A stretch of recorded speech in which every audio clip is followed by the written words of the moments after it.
नमस्ते। आज के इस बेहद खास विश्लेषण में बहुत बहुत स्वागत है। आज हम एक ऐसी यात्रा पर निकलने वाले हैं जो शांति और ध्यान के बारे में हमारी सारी पुरानी धारणाओं को बिल्कुल पलटकर रख देगी। अक्सर लगते हैं ना कि मन की शांति पाना मतलब कोई पहाड़ तोड़ने जैसा काम है, एक भयंकर संघर्ष। लेकिन आज हम इन सारे मिथकों को ध्वस्त करने वाले हैं और जानेंगे कि असली शांति का रास्ता कितना सहज और सरल हो सकता है। तो बस तैयार हो जाइए, क्योंकि ध्यान को लेकर हमारा नजरिया आज पूरी तरह से बदलने वाला है। अच्छा, तो चलिए सीधे मुद्दे पर आते हैं।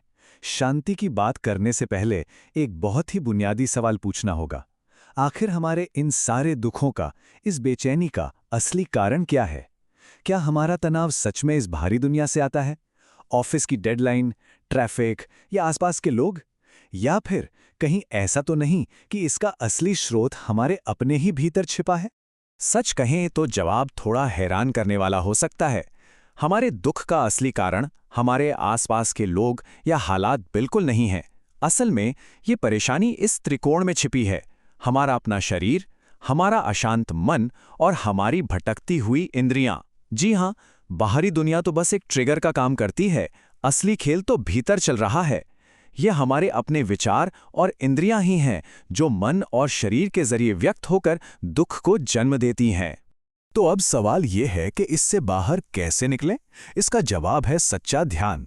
लेकिन देखिए, ध्यान कोई जादू टोना नहीं है, ये पूरी तरह से एक विज्ञान है। इसका असली मकसद इन तीन चीज़ों यानी शरीर, मन और इंद्रियों के जाल से बहुत दूर, बहुत परे जाना है। जब ध्यान किया जाता है तो इन भौतिक और मानसिक सीमाओं को लांघकर एक ऐसी अवस्था का अनुभव होता है जो इन सबसे बिल्कुल अछूती है, और बस वही असली शांति निवास करती है। और यहीं पर हमारी सबसे बड़ी गलतफहमी सामने आती है। बचपन से हमें यही सिखाया गया है ना कि ध्यान का मतलब है एकाग्रता, यानी भयंकर कंसंट्रेशन। लेकिन अगर हम गहराई में जाएं तो पता चलता है कि एकाग्रता और जागरूकता यानी अवेयरनेस दोनों में जमीन आसमान का अंतर है। एकाग्रता एक तरह का जबरदस्ती वाला फोकस है, जहां खुद को बांधा जाता है। इसके उलट जागरूकता बिल्कुल सहज है, बिना किसी प्रयास के किया गया अवलोकन। सच्चे ज्ञानियों ने हमेशा इसी विस्तृत जागरूकता की बात की है, ना कि उस जबरदस्ती वाली एकाग्रता की। इसे हम एकाग्रता का जाल कह सकते हैं। जरा सोचिए, जब हम बहुत एकाग्र होते हैं तो बाकी दुनिया को भूल जाते हैं ना। जैसे अगर सिर में दर्द हो तो पूरा ध्यान बस उसी दर्द पर होता है, पैरों का एहसास तक नहीं होता। और सबसे बड़ी बात, जब ध्यान के नाम पर जबरदस्ती फोकस करने की कोशिश की जाए और तभी कोई दरवाजा खटखटा दे या बाहर गाड़ी का हॉर्न बज जाए तो क्या होता है? भयंकर चिड़चिड़ापन, गुस्सा आने लगता है। मतलब जो चीज शांत करने के लिए थी वही क्रोधी बना रही है। ये इस बात का सीधा सा सबूत है कि हम ध्यान नहीं कर रहे, बल्कि एकाग्रता का संघर्ष कर रहे हैं। तो इस चिड़चिड़ेपन और दिमागी लड़ाई से बचने का तरीका क्या है? प्राचीन स्रोतों में ध्यान की सबसे सरल विधि बताई गई है, और वो है अक्रिया। ये बहुत ही गहरा शब्द है। इसका मतलब ये बिल्कुल नहीं है कि हाथ पर हाथ धरकर बैठ जाएं, बल्कि इसका अर्थ है बिना किसी रिएक्शन के एक्शन करना। ऐसा काम जिसका भीतर कोई भी असर या इंप्रेशन ना पड़े। सब कुछ करते हुए भी उससे पूरी तरह मुक्त रहना, उसमें बिल्कुल ना उलझना।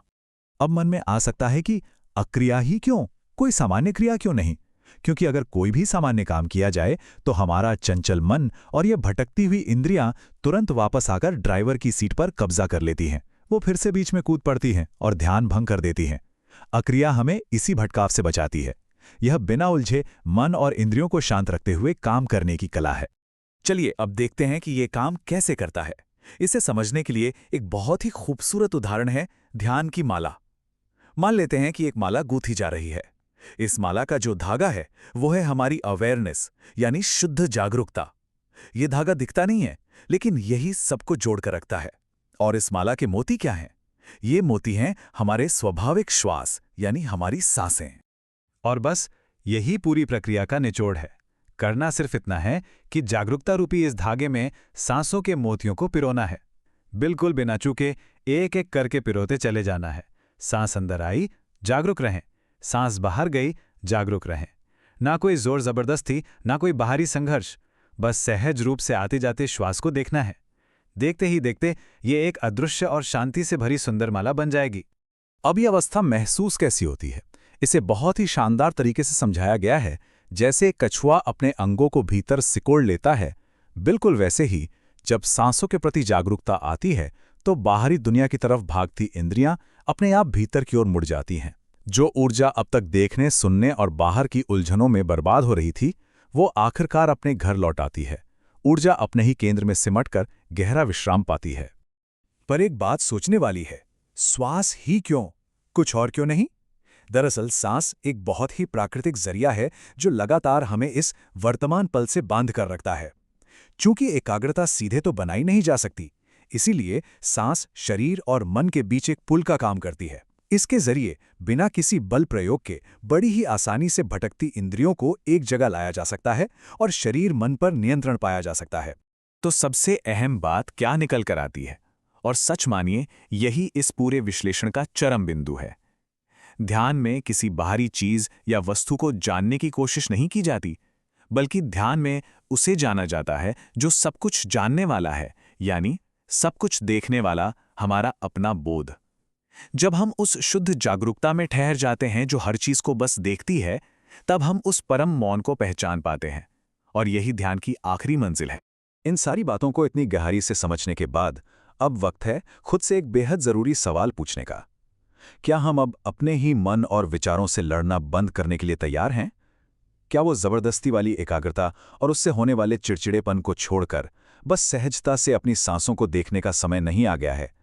चॉइस हमारी है, संघर्ष भरी एकाग्रता या फिर बिना किसी प्रयास के मिलने वाली शांतिपूर्ण जागरूकता। इसी विचार के साथ आज का ये विश्लेषण समाप्त होता है। आशा है कि इस चर्चा ने भीतर की यात्रा के लिए एक बिल्कुल नया और सरल रास्ता दिखाया होगा।